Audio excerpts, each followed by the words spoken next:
하는 걸로 알고 있는데 실제로 영어를 어떻게 준비하셨는지요? 네, 저도 영어 때문에 고생을 많이 했어요. 이제 카타르 조인의 승무원이 돼서 이제 가서 살기 전까지는 그 영어를 잘 하고 싶었지 잘하는 사람은 아니었거든요.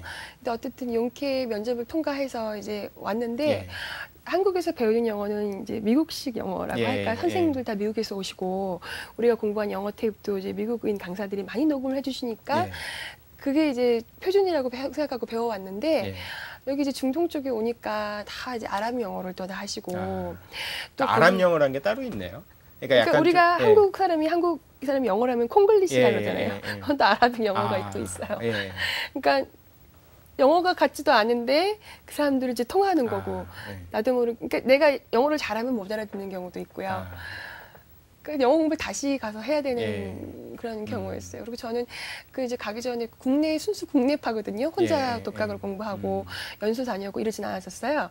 근데 이제 가보니까 또 아랍 사람들만 있는 게 아니라 동남아 쪽에서 오신 분들도 굉장히 많고 그 사람들은 그 사람 나름대로 뭐 필리핀식 영어, 동남아식 영어가 있어요. 그러니까 이제 국적이란 게 다 영어의 국적이 다 여기저기 섞여 있는 거죠. 그러니까 상당히 재밌게 영어를 배웠는데 사실 간단하게 말씀드리자면은 가서 살면서 느낀 거는 영어가 되게 어렵고 엄청난 건 줄 알았는데 정말 모든 사람들이 다 해야 되는 거고 다 하는 거구나. 그리고 저희는 이제 데스티네이션이 117개예요. 전 세계를 다 다녀요. 전 세계를 다 다녀봐도 이 영어가 안 되잖아요. 그러면은 누명을 쓸 수도 있고 내가 잘못을 저지르지 않고도 내가 범인이 될 수도 있고 내가 원하는 권리를 돈을 지불하고도 찾지 못하고 이렇게 바보 같은 꼴을 당할 수 있어요. 그러니까 영어를 못하면 이렇게 죄인 취급을 당하는구나.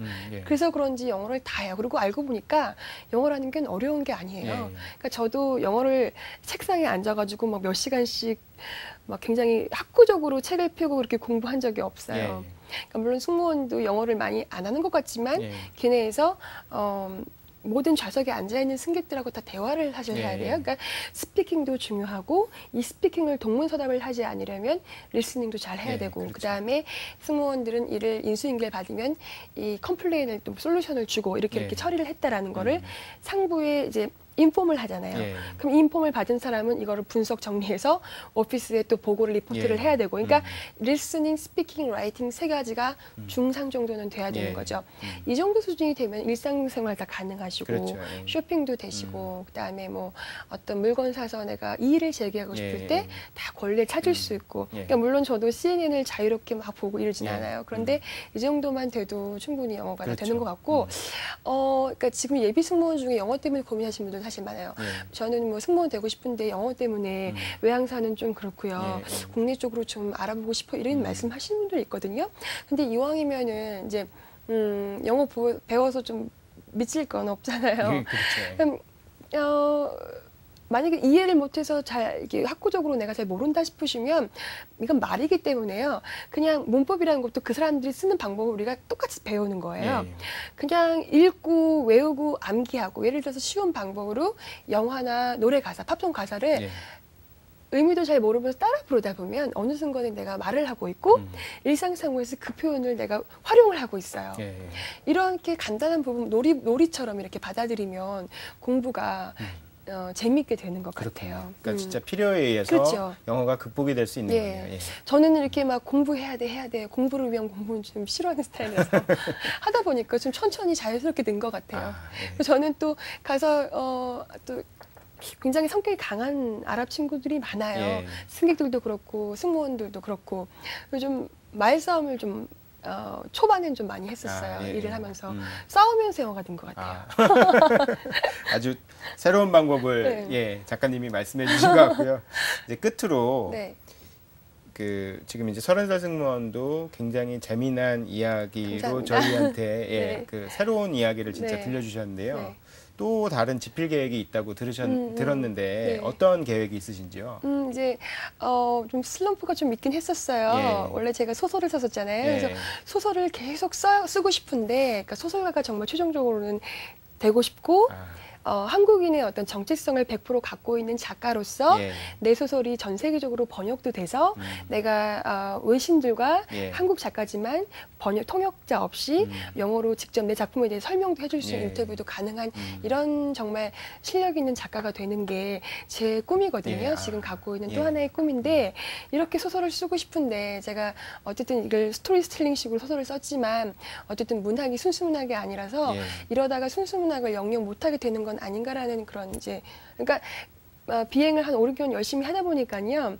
중간에 어떤 위기감이 왔었냐면 소설을 어떻게 썼는지 생각이 안 나는 거예요. 예. 그래서 그때 너무너무 싶어서 제가 밤에 막 엉엉 울고 예. 쓰려고 하니까 막 머릿속이 백기처럼 막 하얗고 이랬던 예. 적이 있었어요.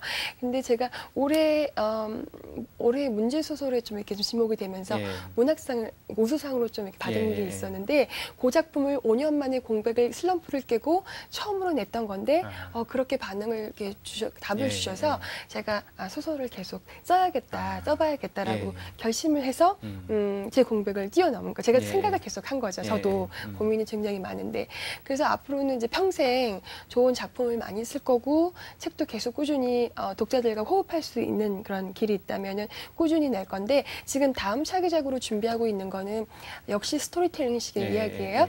제가 이제 그런 얘기를 많이 이제 잘 하니까. 근데 이제 30살 승무원이 이제 여기서 승무원이 이제 된 이야기가 나와요.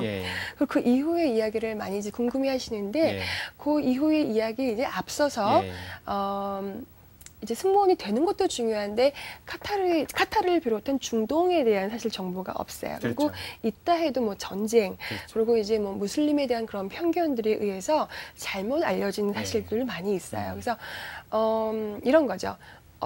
코피 앤 하겐에 가면은 인어공주 동상이 있거든요. 근데 그 인어공주는 실존했던 인물이 아니에요. 그렇죠. 안데르슨이 지어낸 가상의 어떤 인물이에요. 그렇죠. 그러나 사람들은 어렸을 때 읽었던 그 인어공주 이야기를 읽고 그 인어공주를 만나기 위해서 전 세계에서 코피 앤 하겐을 찾아와요. 그렇죠. 여행이란 거는 이런 깨달음을 줘야 돼요. 가서 좋은 걸 보고 맛있는 거 먹고 오는 건 여행이 아니에요. 그러니까 진정한 여행은 인어공주 동상을 보고 난 인어공주 동상을 보고 사랑, 슬픔, 인간의 사랑, 슬픔 그리고 기쁨은 어디에 찾아야 되는가를 느끼고 오는 게 여행인 것 같아요. 그래서 카타르로 오실 때는 승무원으로 일을 하든 오든 취업이든 여행이든 잠깐 방문하는 거든 어떤 이유든 이런 중동 땅을 밟으신 제가 중동하고 좀 인연이 있는 것 같아요. 오실 때는 중동에 좋은 점도 많아요. 그런 신비로움을 얻어갈 수 있는 아름다운 스토리텔링식의 이야기를 제가 다음 차기작으로 준비하고 있고 빨리 완성해서 여러분들께 인사 다시 드리고 싶어요.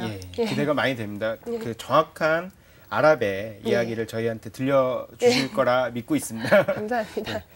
그 높은 장벽도 꿈과 열정으로 뛰어넘을 수 있다는 걸 오늘 알게 되었고요.